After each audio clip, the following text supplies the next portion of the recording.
Hello everybody, welcome to episode 123 of Show Fears. Today we'll be going over Season 2 of the Devil May Cry anime. There's a bit of preface. I am not actually a player of the Devil May Cry video game, so I'm actually just a predominantly anime fan. Yes, I tried playing the first one, but I absolutely sucked at it, and I owned the first 3 games, but I sucked at it, so I was like, you know what, I can't do this, I'm not putting my time into it. But with that being said, I am a massive fan of the anime. I love the first season of the anime. I did have some gripes with it, but I did really enjoy it. Now the second season has literally been a masterpiece. I have loved this season. It was great, and it improved upon everything that I had a problem with in the original one. But yeah, so I guess we'll just kind of go over the story here. But okay, so the second season starts off with us seeing kind of the aftermath of what all has happened in the first season. Now, we actually start off with a raid by the humans into Makai, or Hell. And we see as they're going in there, they're killing a bunch of people, and we see as the demons are actually fighting back as well. And we also get to see Lady, or Mary Arkham, whatever you want to call her. I'm just going to refer to her as Lady, because that's what she's predominantly referred to as. But we see that Lady has been tasked with infiltrating the Makayan castle to acquire a specific item. And we see throughout all of this as the people are fighting down on the ground of Makai, and they're getting beat pretty bad. But we see as all of this ultimately leads to, whatchamacallit, Lady getting into the throne room of Makai. And now this is actually made possible because the Makaians actually have a spy among them, which is a human, well, not a human, but a traitor and a, I guess, informant for the humans. And it's this jester looking thing. It's got a red eye and a blue eye, and it's a jester demon. And it acts as a kind of intermediary. And what he did was he suggested to one of Mundus. Mundus is the ruler of Makai. He's essentially the devil, but not really the original one. But yeah, so Mundus is the kind of the ruler of Makai, and he suggests to one of Makai's sergeants about possibly sending Mundus out there, and this ultimately leads to Mundus getting enraged and killing that sergeant. However, ultimately Mundus does end up coming out and just slaughtering all of the, like living soldiers, like human soldiers. This allows Lady to actually get into the throne room, though, however, and this is vital because Mundus had to get off of his throne to reveal this sacred item, which is the Arcana Chalice, or the Chalice of Arcana. It's an arcana. The item, there's 4 arcana, and they're assorted items. Like there's coins, there's a chalice, there's a staff, so there's a bunch of crap like that. But yeah, so we ultimately see that these humans were actually just a ploy to allow Lady to get into the throne room and acquire the chalice. So she ends up going back, she realizes this, and she gets disgruntled and everything. She's like, okay, I'm leaving the force. I'm no longer going to work for Ouroboros, which is a very important company, which is essentially, Ouroboros is the parent company of Darkcom, and Darkcom is like the soldiers that we see fighting the demons throughout the first season and all of that. So yeah, Ouroboros, she's like, I'm quitting, I'm no longer working for Ouroboros and all that because you sacrificed so many of my men. And they then lure her back into this by Aureus, who is the leader of Ouroboros, offering, or Aureus and Baines is the vice president of the United States, together offering her the position as a commander-in-chief, essentially, over all of Darkcom's units and everything, which she ultimately ends up accepting because this gives her an end in the Darkcom Association and company and allows her to have a little bit more power over what's said and all that, and so no more people are sacrificed on Darkcom's behalf. But we see this, and then we kind of get more to the area of the second episode where we see that the, I guess, the Association of Darkcom has learned about the presence of Virgil, who we saw at the end of season 1, but Virgil has begun to take a more active role, and we see that Virgil has been learned about because of an informant that Aureus has, which is this red-haired woman. I don't know if she's ever given a name, but she's a red-haired, masquerade mask-wearing woman. And she ends up meeting with Virgil and Makai and speaking with him. Then we see that Virgil becomes outraged by this because Virgil had been being raised in Makai by Mundus as a soldier. And he has been led to believe that Ouroboros was behind the murder of his mother and the capture of him by the Makaians, or certain Makaians. And this is different from what Dante believes, because Dante believes that Mundus was behind it. So we see a conflict of interest here. But obviously, Virgil is outraged by learning that Ouroboros is working on Makai, and he wants to get revenge against them since they supposedly killed his mother. So we see as this kind of plays out, and ultimately it leads to Virgil attempting to escape Hell. And with this, we see as Darkcom is like, okay, we don't really have any good way to solve this. We have developed these bullets, which are specifically made to attack half demons, and that's what Dante and Virgil are. And it specifically paralyzes them so they can easily be dealt with. And it can lead to them blowing up, as we see later on when they're actually used, because they actually really aren't used until the 7th episode of the series of the season 2. But yeah, so we see this, and ultimately they have Dante under cryo freeze after the events of the first season, and they are like, okay, we're gonna unfreeze him. So we see as they unfreeze him, and Lady comes in and admits to Dante all that she did and why she did it, and Dante's okay with it. He's chill with it, and they're like, ultimately, your brother is alive. Virgil is alive. They end up revealing this to him, and he's like, he is likely going to have to fight you because Virgil believes something differently, and he is coming into our world to possibly wreak havoc.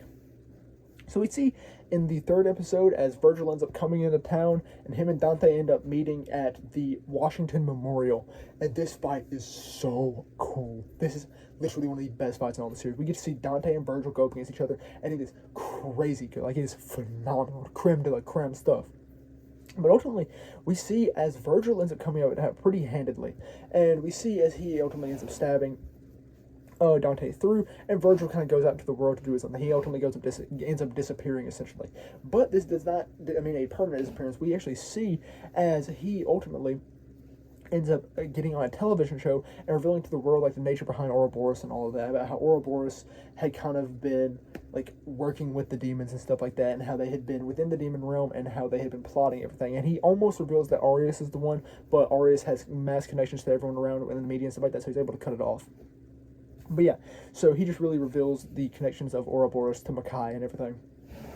But yeah, so we see that, and we then see as everything else kind of plays out, because we know that Virgil is here to attack Arius, and Arius is technically Dante's employer at the moment, so Dante's kind of tasked with defending Arius, and so is Lady. But Virgil is after Arius, and he is kind of going a roundabout way of getting to him, but he plans on getting to him eventually. But yeah, so we see all this, and ultimately Dante is able to recover and everything, and they prepare him to go and ultimately have to fight Virgil again sometime. But yeah, so this is a good time to really discuss the different views that Dante and Virgil have. Now, Virgil, as I said, believes that Ouroboros is responsible for his mother's death, and we see that Virgil was actually captured after the attack on the house, and he was taken to Makai, where he was tortured by demons, but ultimately Mundus saved him from these Ouroboros demons, and brought him into his own fold, trained him up and everything, and made him stronger than Dante. Because we get some, like, flashbacks to their childhood, and we see that Dante was far more talented and far more skilled at stuff, but Dante's and Virgil's mother, Ava, loved Virgil more because they were like, you have to work more for stuff, and she felt like she needed to comfort him more than Dante, because Dante kind of was just naturally predisposed to be good at stuff. And we see that working with Mundus absolutely helped Virgil compensate for this. However, Dante has become weaker due to his human connections in the overworld, though he has still become a formidable fighter. But yeah, so in comparison, Dante's view is that Mundus is responsible for the death of his mother and everything, because he believes that he was getting revenge on him for their father's betrayal. Sparta ended up betraying Mundus by closing off the connection between the demon realm, or Makai, and the overworld Earth. And so that's why he believes it. But yeah, so we see this, and after this, we ultimately see as Virgil ends up going for Arius. Now, this kind of leads to some, like, quarrel and all that. We see as him and Dante have to, like, kind of fight a little bit more, but ultimately they end up coming to an understanding. And this leads to them both getting sent away, because we see that Arius has actually collected a lot of the Arcana. He's collected all 4 of the Arcana after this, and we see that he uses this to his advantage. He ends up infusing the Arcana of the Chalice Arcana into himself, and he uses this to fight both Virgil and Dante. Predominantly Virgil, and Virgil ultimately ends up being suspended in midair, and then we see as Dante comes in and tries to fight as well on Virgil's behalf once he heals up, because he realizes that, there's something going on here. So we see as Dante ultimately comes in and is able to actually cut off Arius' arm, so Arius ends up going away to his mansion in the mountains, and we see then as Virgil and Dante follow him, and so does Lady, and they end up going along and going here, where they ultimately try to attack Arius once more, but they are ultimately unsuccessful in their second attack, and Virgil is sent into this, like, alternate dimension called the Trace Magius. And then we see as throughout all this, they are trying to reacquire the Arcana, because they don't want Arius to acquire all 4 Arcana and do his evil deeds with it. But through all this, it seems like at first that they failed, but before Lady and Dante get sent off on another portal away from this compound, Dante was actually able to nab one of the Arcana before it was actually sent away in a portal. And we see throughout all this that they're fighting these spliced half-demons, which is essentially what Arius' secretary is. And we see this, and they get beat pretty bad. Like, they get beat crazy style. And then they end up, well, not crazy style, because they don't really bring out all the stops yet, but ultimately they get beat pretty bad, and Dante and Lady are sent off. But during this time, like I said, Dante was actually able to acquire one of the Arcana. He acquired the Medaglia, which is a coin.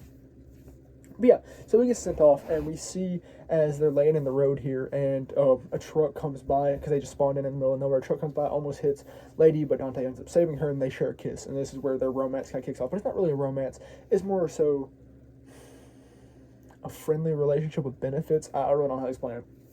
But yeah, so they have this nice little moment, and then we see as Dante is speaking up with Lady, and he's like, okay, we're going to try and destroy this Arcana so that Arius is unable to commit his plans, because he has to have all 4 Arcana to execute his plans. So Dante ends up talking about a previous client of his, and he's like, okay, this dude was very powerful in obvious demonic art, so we're going to take it to him. I end up going to this professor's house, and he has a massive mansion. He's got like a jungle essentially in his mansion. He has a little granddaughter by the name of Matilda, and they end up talking, and he ultimately agrees that he will destroy this Arcana, but it's going to take him 8 hours, and they must keep Arius away for 8 hours. And they do this, and for multiple hours, everything's going good. He's chilling there doing his thing, and we see as Lady and Dante go around playing with Matilda because she's a wild child and all that. And then we ultimately see she goes to bed, and Dante and Lady are able to share a, let me think of this, moment of couples intimacy and respite. But yeah, take that, you know what that means. But yeah, so we see that, and then they ultimately have to go back into action because Arius and his secretaries, which are the spliced demon half-breed things, which are essentially clones, end up pulling up, and they start attacking like crazy. They are trying to get all the Arcana by all means necessary.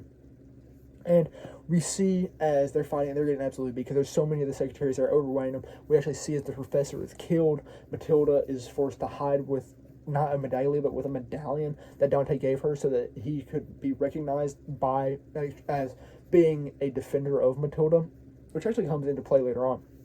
But yeah, so we see as Dante and Lady are left to fight, and they end up putting up a pretty good fight until they get cornered into like the last room before the professor, before he gets killed and all that. And we see then as Lady is ultimately captured, brought up into the air by all of the like harpy splice demons, and she's ultimately attacked and then dropped from a very high area, and it appears that she's dead. And Dante ends up going to demon mode essentially, because we've seen him go this mode a couple of times. We know that Virgil can do it at command. But Dante's not as well with doing it. But when he undergoes like heavy emotion, kind of like with Gohan, he gets superpowered, and then he ends up going and doing his demon mode. Ultimately, this is not enough, and Dante is defeated as well.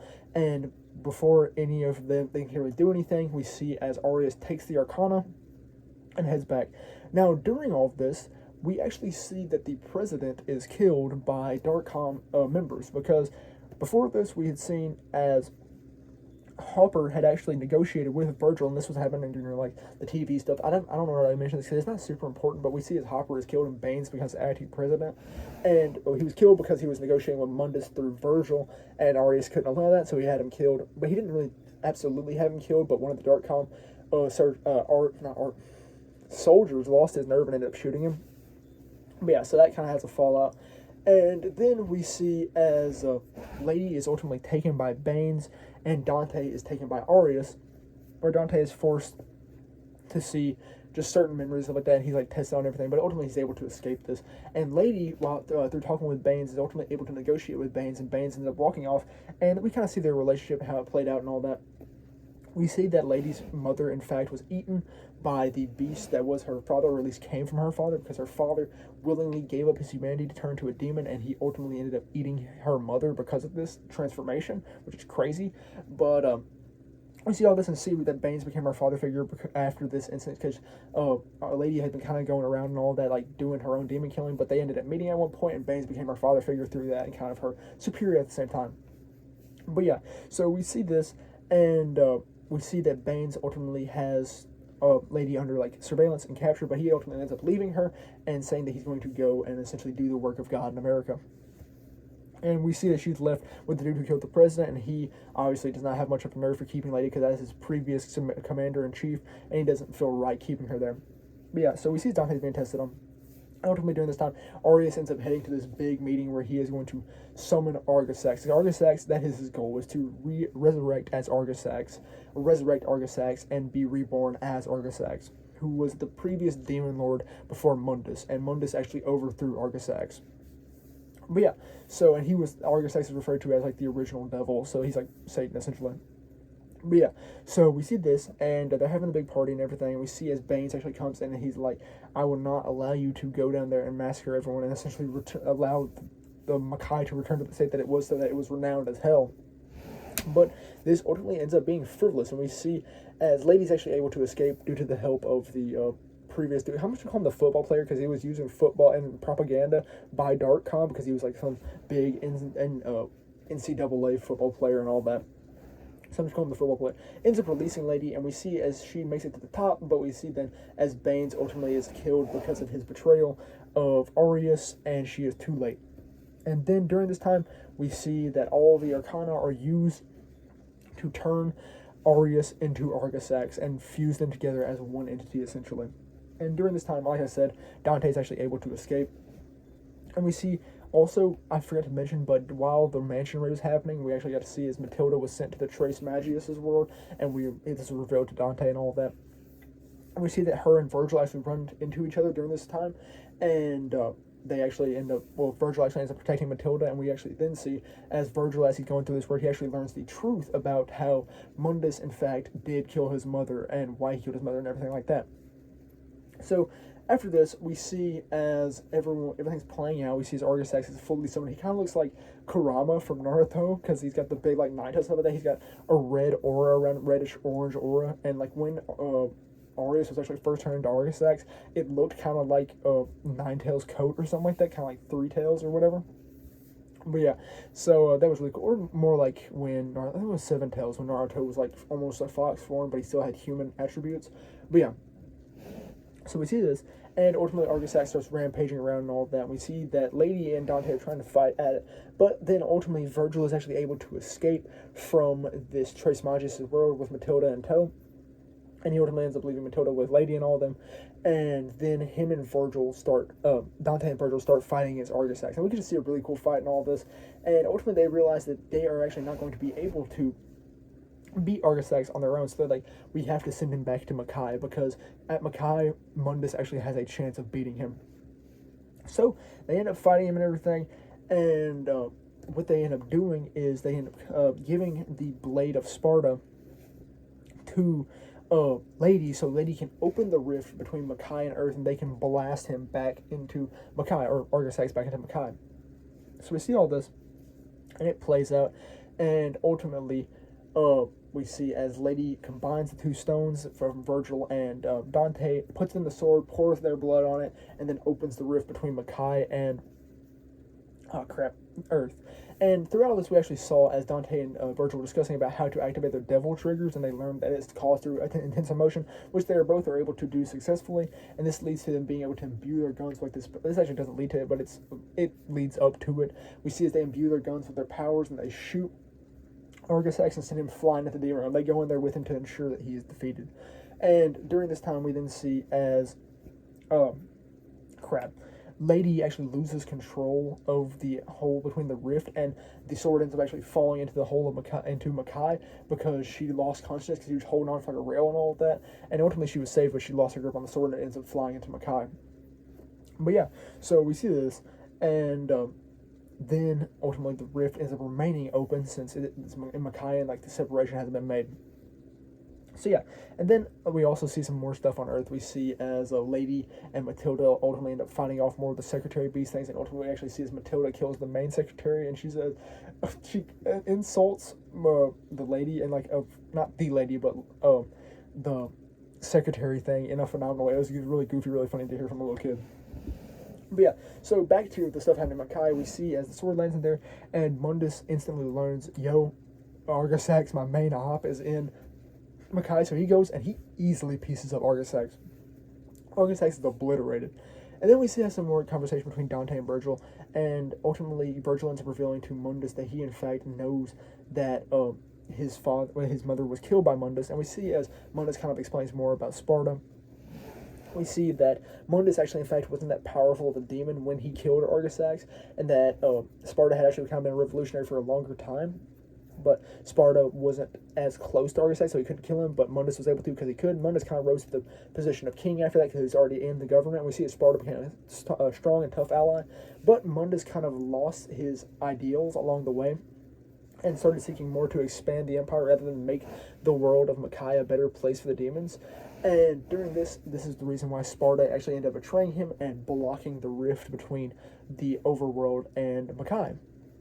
And then after this, we have all the events of Dante and Virgil being born and all of that. And he mentions about how, due to Sparta's level as a demon, he wasn't actually able to love their mother, Ava, or anything like that. So it's a very tragic kind of tale. But ultimately, this ends up concluding with Virgil being like, okay, him and Dante get talking, and Dante is afraid that he's going to still side with Mundus, even though all this has happened. And ultimately, Dante does not end up siding with Mundus, and they end up both going to the Sword of Sparta, grabbing hold of it. They end up talking it out, and Virgil's like, yes, I'm going to treat the world. I'll make sure Earth doesn't take any harm, but I'm going to defeat Mundus, and I'm going to become the new king of Makai. What you then see is him and Dante have one more sparring match, and ultimately it ends up concluding with Virgil stabbing Dante through the chest as Dante jumps in the air. A similar event that happened in their childhood, but Dante was actually the one stabbing Virgil in that point. So the tables turned, and Virgil ends up blasting Dante back into the overworld and throws the stone within the Sword of Sparta up to him. And we see then as Virgil prepares to fight Mundus to become the king of the overworld. And we see as they fight the king of Makai. And we see as they fought it out for a little while, but I don't believe we actually get to see the concluding scene. At least I don't remember us getting to see the concluding scene. So I believe that will probably lead into season 3. But then after that, we get a brief clip of Lady, and we see that she's actually going to pursue her father, who is now a Makayan because of the transfusion he took from Aureus and Darkcom. And she wants to hunt him down and kill him because he was the one who ate her mother. But yeah, so that's kind of all there was to the story of Devil May Cry Season 2. Now I'll get into what made me so happy. I forgot how good the animation was in Devil May Cry. Like, the animation was phenomenal in this season. And, like, the story was so good, compelling, the fights were phenomenal, and, like, I loved Aureus as a villain, and I forgot to mention, but we actually get to see quite a bit of background on Aureus. We actually get to see that after the fall of Argisax, he found Aureus to be a compatible person to, like, fulfill his deeds and that he could be reborn in. So he made Aureus relive like 28 different lives. Well, live 28 separate lives, though technically rebirthing each time. And that's just a really cool concept. And but yeah, like, I loved Aureus as a villain, great villain, and like, I loved just the progress and characters we made. Because my main gripe with season 1 of Devil May Cry was that Lady just, like, I'm not going to complain if someone curses a lot in a show, but, like, she cursed when it was unnecessary, like, kind of in a childish manner. But in season 2, she cursed in the proper manner, and, like, yes, she still did a lot, but it wasn't in a childish way. So that really, really boosted her up in my ranks. I actually really enjoyed Lady as a character in this season. But yeah, like, I loved the animation. The animation was phenomenal. Like I said, the story, though the story in season 1 was good, the story in season 2 was like masterclass. It was great. I loved it. I love Virgil. Virgil's probably my favorite character now in all of Devil May Cry because he has so much aura and he's just genuinely a sick character. And I love his background. I love his character conflict, and I love his complexity. Like, he is so good. Also, I love the music of Devil May Cry. Like, it's right up my alley because it's like metal, new metal stuff, and that's like one of my favorite genres of all time when it comes to music. So genuinely great stuff, and I cannot wait to see more. Because, like I said, I believe we'll be getting season 3 because we have unfinished plot points. But yeah, like, oh my goodness, I loved all of it so much. And like I said, especially high love on the animation, the story, just everything about it. And it had a very sick intro, pretty cool outro, just not as sick as the intro, but the intro was sick because we had, like, the beginning with the snakes and the Ouroboros, like, showing and all that, because the Ouroboros symbols a self-eating snake, like a snake consuming itself. But yeah, all of it was genuinely peak. Like, I would highly recommend it. It's only 8 episodes. Like, yeah, they're about 40 minutes. They're 40 to 32 minutes usually, but they're worth the time. They're so good, and I loved it. Like I said, I'm not a fan of the games. I haven't played all the games, but I believe even if you are a fan of the games, like, I know some of the lore, you'll really enjoy this. Because, yeah, it's not canon, but it's just super good. Like, I really, really enjoyed it, and I believe anyone is able to enjoy it because it was just a great anime in general. But yeah, like, they had some genuinely, like, Mappa level animation. But yeah, that's all there really was for Devil May Cry Season 2. I really enjoyed it, like I said, and I would highly recommend it. Great season. I cannot wait to see what else comes of them. And especially the studio. Like, I wish I knew more of what the studio produced because it is great stuff. But yeah, that's all I really have for that. That's all I really have for episode 123 of Shelf Reviews. Thank you very much for watching.